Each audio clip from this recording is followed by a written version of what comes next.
안녕하세요. 아버님의 무리한 요구로 남편과 이혼까지 하게 된 30대 여성입니다.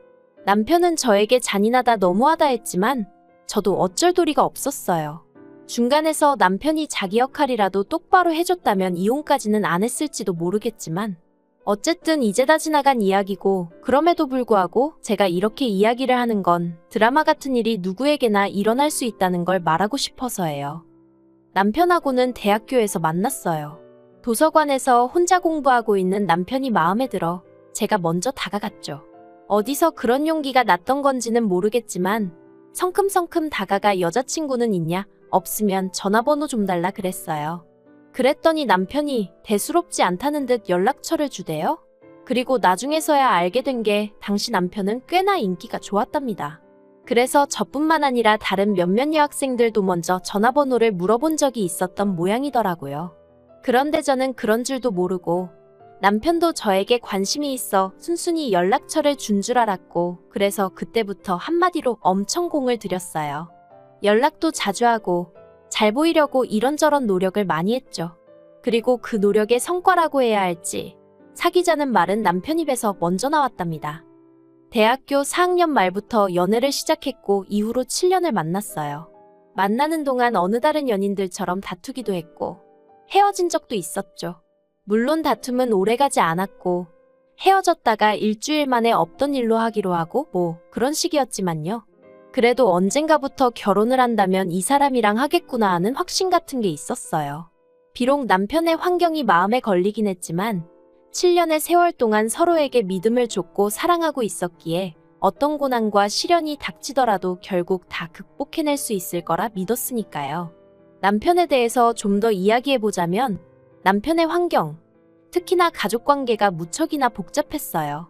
이제 이혼했으니 저와는 남남인 사이고, 그래서 제가 시시콜콜 이야기하는 게 옳은 일인 줄은 모르겠지만 어떻게 보면 남편과 제 갈등의 근원이기도 하니 조심스레 한번 이야기해보겠습니다. 일단 남편의 어머님께서 남편을 임신하셨을 당시 아버님이 바람을 피셨답니다. 그리고 아버님의 불륜 상대도 임신을 했다대요. 그런데 아버님은 어머님과 남편이 아닌 상간녀와 그 사이에서 나올 자식을 택하셨고 그 길로 집을 나가셨답니다. 그리고 그 충격으로 어머님께선 남편을 낳고 얼마 지나지 않아 해선 안 되는 선택을 하셨는데, 그래도 다행이었다고 해야 할지 남편의 처지를 딱하게 여긴 이모님 부부께서 남편을 거둬주셨대요. 남편을 입양하여 호적에 올리고 이후로 부모의 역할을 자처하신 거죠. 그리고 남편이 말하길 자기를 정말 사랑으로 정성스레 키워주셨다대요. 하지만 저희 친정에서는 남편의 이런 상황을 듣고는 결혼 상대는 아닌 것 같다고 하셨습니다. 저희 부모님은 소위 게임분들이시라고 믿어 의심치 않았었는데 막상 이게 제 일이라서 그런지 두 분 다 예상치 못한 반응을 보이셨죠. 특히 친정어머니께선 세상에 널리고 널린 게 남잔데 왜 그렇게 복잡한 사람을 만나느냐며 헤어졌으면 좋겠다 하셨습니다. 친정아버지의 반응도 별반 다르지 않았어요. 가족관계도 복잡한 데다가 이모님네가 먹고 사는 것도 빠듯하다면 결국 그쪽도 사람이니 저희 남편에게 바라는 게 생길 거고, 그걸 하나둘 들어주다 보면 끝도 없어질 거라며 저더러 그런 걸 다 감당할 자신이 있냐 뭐 그런 식으로 말씀을 하셨거든요. 하지만 저는 그분들은 그럴 분들이 아니라며 저희 친정아버지의 반대를 반대했습니다. 친정어머니한테도 가족관계라는 건 남편이 선택한 것도 아니고 남편의 실수로 만들어진 것도 아닌데 그 책임을 왜 남편에게 묻냐, 불공평하다며 따졌죠. 정말 눈에 뭐가 씌어도 단단히 씌었던 건지 이 세상에 친정부모님만큼 나를 생각해주고 걱정해줄 사람은 없다는 걸 깜빡 잊었었던 모양이에요. 결혼할 때 이모님네한테 따로 받은 지원은 없어요. 남편이 말하길 이만큼 키워주신 것도 감사한데 차마 장가간다 한 푼만 도와달라 소리는 못하겠다 했거든요. 그리고 저는 그런 남편의 입장을 이해해주기로 했습니다. 솔직히 경제적인 부분은 제가 어느 정도는 메워줄 수 있는 능력이 있었으니까요. 참고로 저희 친정아버지는 직원 수 60여 명의 사업체를 운영하고 계셨고 그 회사는 제가 물려받기로 되어 있었어요. 아무튼 그렇게 신혼살림은 제가 원래 살고 있던 아파트에서 시작을 했고 이후로는 한동안 크게 특별할 것 없는 무난하지만 행복한 하루하루를 그려나갔습니다. 그런데 결혼한 지 1년 만에 남편이 회사를 관두면서 상황은 제가 예상치 못한 방향으로 흘러가기 시작했네요. 남편은 제약회사 영업사원이었는데 사실 대학교를 졸업하던 당시만 하더라도 남편의 목표는 이쪽이 아니었어요. 하지만 아무리 노력해도 나오지 않는 어학 성적 때문에 애시당초 지원할 수 있는 회사가 많이 없었죠. 그리고 그나마 지원한 몇 개 안 되는 회사에서도 긍정적인 연락은 오지 않았고요. 그래서 어쩔 수 없이 대학 졸업 2년 만에 지금의 제약회사에 들어갔던 건데 적성에 안 맞는다며 그때부터 힘들어했던 게 사실이에요. 그리고 그럴 때마다 저는 남편에게 지금도 늦지 않았으니 다른 분야에 도전해봐라, 뭔가 배워봐라, 나름대로 이런저런 조언을 건넸는데 남편은 제 말을 그다지 귀담아 듣는 것 같지는 않더라고요. 그래서 저도 자기 나름대로 생각이 있으니 저러겠지 했는데 결혼하고 정말 1년 만에 저랑 상의도 없이 하루아침에 회사를 박차고 나온 거였죠. 황당해서 앞으로 어쩔 생각이냐 물었습니다. 이직을 할 생각이면 이직할 곳을 알아놓고 관둬야지. 아무 계획도 없이 그렇게 내키는 대로 행동하면 어쩌냐고. 당신은 이제 총각이 아니고 나와 같이 이 가정을 꾸려나가야 하는 가장이라고 화도 냈네요. 하지만 남편은 묵묵부답. 그렇게 저희는 결혼하고 처음 크게 다투고 서로 실망하고 그때부터 한마디도 나누지 않았어요. 서로를 마치 투명인간처럼 대했다고 할까요? 처음엔 솔직히 너무 불편하고 그냥 져줄까 싶기도 했는데 아무리 따져봐도 남편이 경솔했단 생각밖에 들지 않아 도저히 져줄 수는 없겠더라고요. 그리고 결국 일주일째 되던 날인가 평소처럼 출근하던 저를 남편이 붙잡더니 잠깐 얘기 좀 하자대요. 그렇게 식탁에 마주 앉고 남편이 잠깐 저를 바라보더니 솔직히 말하겠답니다. 자긴 원래 성격이 내성적이기도 하고 그래서 영업일을 하는 동안 정말 죽을 맛이었대요. 사장님 딸로 일평생 살아온 저는 모를 거라면서 사람들한테 이리 치이고 저리 치이고 거절당하면서 얼마나 상처를 받았는지 모른다나요. 그러면서 저더러 왜 자기를 이해해주지 않냐고 서운하다 하는데 남편의 주눅든 모습을 보고 있으니 왠지 미안하기도 하고 그래서 남편에게 물었습니다. 난 단지 앞으로 당신이 뭘 할 건지 그 계획이 궁금한 것뿐이라고요. 그랬더니 남편이 그래서 말인데라며 말문을 열더니 혹시 장인어른 회사에서 내가 일할 수는 없을까 하고 묻는 거예요. 솔직히 정말 그 말만은 안 했으면 했습니다. 남편하고 한 회사를 다닌다는 거 그것도 제가 상사고 남편이 부하 직원으로 정말 내키지 않는 그림이었거든요. 물론 그렇다고 남편이 제 상사가 되는 것도 당연히 싫었고요. 우리가 아무리 부부라지만 각자의 영역이 필요하다 생각했기에 남편이 그간 힘들어하는 걸 알면서도 친정아버지 회사 이야기는 하지 않았던 건 다 그런 이유가 있어서였는데 답답하고 속상하고 마음이 복잡하대요. 하지만 남편이 이후로도 몇 번이나 어찌나 간곡하게 부탁을 하던지 저는 도무지 남편을 더는 모른 척할 수가 없었고 그래서 조심스레 친정아버지께 혹시 남편이 와서 일할 자리가 있을지 여쭙습니다. 그리고 제 이야기를 듣곤 친정아버지 또한 꽤나 불편해하셨어요. 한 집안의 가장이란 사람이 혼자 어떻게든 방법을 찾으려고 해야지 와이프한테 징징거리는 게 말이나 되냐면서요. 그리고 저는 그런 친정아버지 앞에서 아무런 대꾸도 할 수 없었습니다. 솔직히 저도 같은 마음이었으니까요. 하지만 그래도 결국 친정아버지가 한 자리 마련해 주셨어요. 대신 다른 직원들하고 똑같이 바닥부터 올라오라고 다른 직원들하고 마찬가지로 일 못하고 성과 안 나오면 바로 해고하겠다는 말씀과 함께 말이죠. 그리고 그나마 다행히도 남편은 회사 내에서 크고 작은 구설수에 오르내리는 일 없이 묵묵히 맡은 바를 잘 해내주었습니다. 그래서 언젠가부턴 저도 언젠가 아버지께 완전히 회사를 물려받으면 남편과 함께 사업을 키워봐야겠다 하는 나름의 청사진도 그리게 되대요. 그런데 왜 좋은 일은 꼭 나쁜 일하고 같이 오는 건지 그렇게 저희가 결혼한 지 3년째 되던 해였습니다.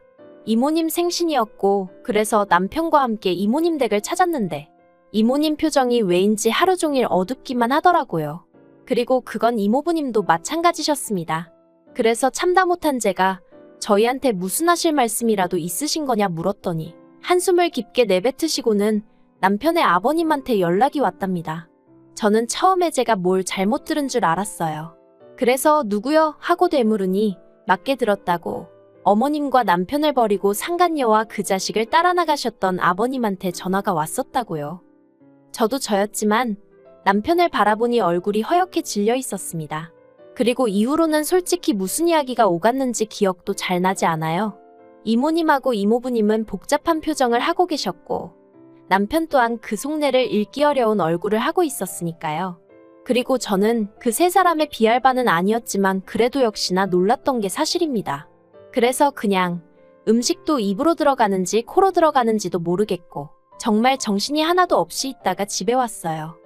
그리고 며칠 뒤 남편이 아버님과 만나기로 했다며 나갔다 왔는데 이후로 정말 몇 날 며칠에 말 그대로 죽상을 하고 있더라고요. 그래서 보다 못한 제가 도대체 무슨 일이냐고 물었더니 그제서야 한다는 말이 아버님이 대장암이시래요. 그러면서 하나밖에 없는 아들 생각이 나서 찾아왔다며 지금부터라도 같이 살자 하시더랍니다. 어이가 없어서 어떻게 그러실 수가 있냐고 제가 화를 냈어요. 당신 태어날 때 옆에 계셔주시지도 않으셨다면서 이모님한테 양육비 한번 보내주신 적 없으시다면서 갑자기 이제 와서 왜 그러시는 거냐니까 상간녀하고는 진작에 이혼했고 상간녀와의 사이에서 낳은 애도 상간녀가 데려가 버려서 연락이 안 닿는다더랍니다. 그리고는 솔직히 그쪽에는 별로 정이 없었고 마음속으로는 늘 돌아가신 어머님과 저희 남편에 대한 미안함과 그리움 뿐이었다나요. 듣는 내내 어이가 없어서 남편한테 당신은 그 말을 믿는 거냐니까. 자기도 모르겠대요. 그리고 일단 당장은 편찮으시다 하니 뭐 하나 제대로 따지고 들 수도 없다면서? 그래서 제가 나는 화가 난다 했어요. 버릴 땐 언제고 이제 와서 아쉬우니 당신을 찾아오셨는가 본데 정말 이해가 안 된다 했죠. 그런데 그때 남편이 그래도 사람이 암이라는데 저더러 말 좀 조심하랍니다. 어이가 없더라고요. 이제껏 10년 넘는 세월을 남편 편에 서 있던 저인데 그런 제가 그 정도 말도 못하나 싶은 게 서운하기도 했고요. 그래서 알겠다고 당신 알아서 마음대로 하라고 했어요. 하지만 행여나 여기서 모시고 살 생각은 꿈도 꾸지 말라 했습니다. 당신한테는 어떨지 몰라도 나한테는 생판남이나 마찬가지인 만큼 같이는 못 산다 했죠. 그랬더니 남편이 알겠다면서 혼잣말인지 저들으라고 하는 소린지 병원비는 어떻게 해야 하지 않은데 진짜 우라가 치민다는 게 이런 건가 싶더라고요. 그런데 얼마 후 저는 더욱 황당한 소식을 접하게 되었습니다. 저희 회사에는 임직원들을 위한 대출 제도가 있어요. 회사 복지 차원에서 1억까지 저금리로 대출해주는데 보통 주택을 사거나 할 때 많이들 쓰더라고요. 물론 제가 그 대출을 쓸 일은 없었지만요. 그런데 하루는 화장실에 갔다가 여직원들끼리 이야기하는 소리를 듣게 되었는데 저희 부부 이야기가 나왔습니다. 저희 남편이 사내대출 신청을 했던데 이상하지 않냐면서 장인하고 와이프가 운영하는 회사에서 사내대출이라니 웃기네 어쩌네. 그래서 제가 문을 열고 나가 방금 한 이야기가 뭐냐고 물으니 여직원들이 잠시 당황한 듯 하다가 아무것도 모르셨냐 묻더니 구구절절 설명을 해주더라고요. 남편과 같이 퇴근을 했지만 집에 오는 내내 저는 한마디도 하지 않았습니다. 머릿속을 정리할 시간이 필요했거든요. 그리고 남편도 지가 구린 짓을 해서 그런가 제 눈치를 살살 보는 것 같았습니다만 제 알 바는 아니었죠. 아무튼 집에 도착하자마자 남편에게 대출 신청은 왜 했냐 물었습니다. 그러자 남편이 얼굴이 허옇게 질려서는 이내 난감한 표정을 짓고는 한다는 말이 그러면 뭐 죽어가는 아버지를 모른 채 하라는 거냐며 난데없이 저한테 화를 내는 거예요. 참나 황당해서 그럴 거면 당신 능력으로 도와드리라 했습니다. 왜 사람들 입방아에 오르내리게 사내대출을 끌어다 쓸 생각을 하냐고 당신 와이프랑 장인어른 입장이란 건 생각도 안 하냐 했죠.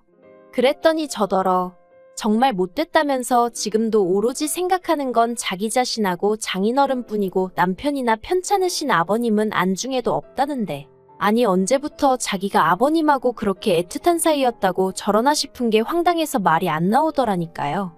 그런데 남편은 작정이라도 한 듯이 쉬지 않고 말을 이어갔습니다. 왜 이모님 이모부님한테는 부탁하지 않아도 척척 잘만 해드리면서 아버님한테는 그렇게 냉정하냐는 거예요. 저는 저 사람이 미쳤나 싶었어요. 이모님하고 이모부님이 자기를 얼마나 애써 키워주셨는지 자기가 나한테 얘기해놓고 아버님이 자기 버리고 갔단 얘기도 자기가 나한테 해놓고 이제 와서 왜 나한테 이모님네한테만 잘하냐고 따지는 게 말이 되나 싶어서요. 그래서 제가 남편더러 도대체 하고 싶은 말이 뭐냐니까 바라는 거 없답니다. 그냥 해달라는 1억만 좀 해줬으면 좋겠대요. 그걸로 치료받고 어디 방 한 칸이라도 마련해서 사시게 해드리고 싶답니다. 그러면서 그 돈을 저한테 해달라는데 제가 너무너무 속 터져서 당신 정말 제정신이냐니까. 그래도 자기한텐 하나뿐인 아버지인데 모른 척은 못하겠답니다. 마음 같아선 모시고 오고 싶지만 그건 제가 죽었다 깨어나도 안 된다 하니 어쩌겠냐면서 저더러 저도 좀 양보를 하고 남의 입장도 생각 좀 해버릇하라나요. 저는 도무지 끓어오르는 화를 주체할 수가 없었고 그래서 남편더러 아버님인지 나인지 둘 중 한 사람만 선택하라 했어요. 그랬더니 남편이 갑자기 그건 또 무슨 소리냐면서 짜증을 내길래 나는 도저히 당신이 이해가 안 된다 했죠. 그리고 말이 나왔으니 말이지만 솔직히 처자식 버리고 도망갔던 사람이 내 아버님이라는 것도 너무 싫다 어디 가서 말도 못하겠다 했어요.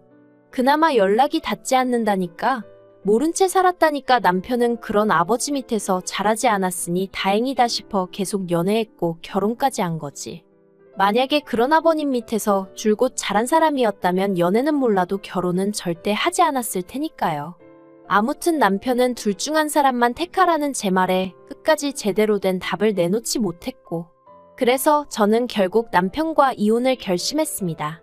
남편더러 효심이 끌어올라 주체가 안 되는 모양인데 그럼 어쩌겠냐고 아버님한테 가서 살아야 하지 않겠냐 했죠. 그리고는 빠른 시일 내에 정리할 거 정리해서 내 집에서 나가달라 했습니다. 회사도 당장 내일부턴 출근하지 말라고 했죠.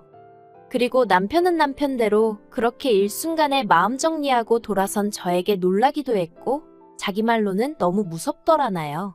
그래서 저희는 순식간에 이혼 서류에 도장 찍고 그렇게 남남이 되었어요.